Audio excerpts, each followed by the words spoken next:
Donald Trump said in an interview that he thinks the focus on the Russian hacking of the US election is a witch hunt.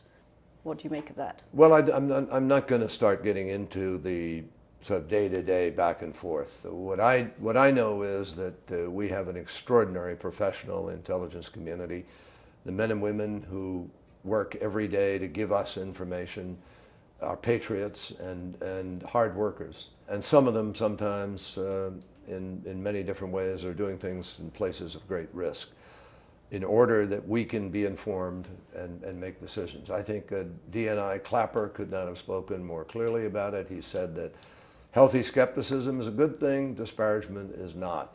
And he thought it fell on the side of disparagement. So I think he has spoken for this administration, and I'll leave it at that. Are you concerned, though, by the appearance that Mr. Trump is siding with Vladimir Putin over American intelligence agencies? At this point, honestly, my job is not to get involved in the day-to-day back and forth in politics of the moment. I've spoken just now to my faith in DNI Clapper and in the intel community on this particular issue.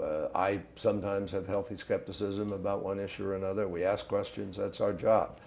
But I think that the American people will have to make their own judgments about this back and forth. We've already seen some ripples from the new Trump era, even in Britain, when Theresa May criticized your speech on Israel. I've covered American politics for 20 years. I don't think I've ever heard a British Prime Minister be quite so critical of an American Foreign Secretary. Was she just aligning herself with Donald Trump, do you think, on Israel's security? I mean, you and others will have to speculate on that. What I know is that what I expressed in the speech has been the policy of Great Britain for a long period of time.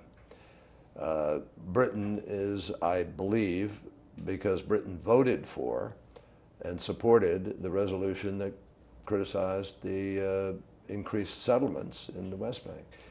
And what we did in my speech was lay out a formula for how you can in fact make peace and move forward. I stand by it. I believe the speech was honest. I think it was very much spoken as a friend of Israel, but also as a friend of the region, and who recognizes that it's heading in a very dangerous direction if we don't resolve this problem. So were you surprised by Prime Minister May's reaction? An honest answer is yes, but I'm not going to get into going back and forth about it. We move on. Let me ask you about Syria. Do you feel the Obama administration bears any responsibility for the situation in Syria, which deteriorated markedly during your time as Secretary of State? You know, going back and making sort of judgments 2 weeks before we leave about things that might have been done differently or choices that might have been made is not going to serve any purpose at this time. There's plenty of time for that in the future. Do I think, and I've said this before, that it was very, very important for the United States to try to help the opposition and to give them an ability to be able to do things. We did a lot of that. You know, historians will have to judge whether enough was done or not.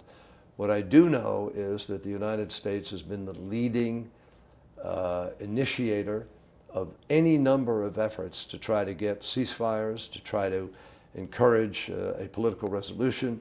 We led the effort to put the International Syria Support Group together. Many of those efforts didn't work, though. We got agreement, including from the Iranians and Russians, as to the broad framework of a resolution of Syria. We got agreement on what principles we ought to be organizing our efforts around: a united Syria, one that is going to be democratic, that has an election, that protects minorities, that has a transitional process. We agreed on all those things. So we made a lot of progress. What we weren't able to agree on was how to separate the opposition that we supported from the more violent extremists of al-Nusra, et cetera. And Russia had one attitude about how you do that, and we had another. And that was a point of disagreement. There is nothing that you wish had been done differently by yes, the Obama administration? Yes, there are things I wished. I think it's been common knowledge, and some people have ventured to write about that, but I'm not going to get into those discussions 2 weeks before we leave. I think there are things that we can be very proud of, that we've done. We empowered people to be able to fight their fight, and we faced a very complicated set of choices on the ground with respect to the terrorism of Daesh and the choices of some of the extremists, and I might add, the choices of some of the proxy nations that were consistently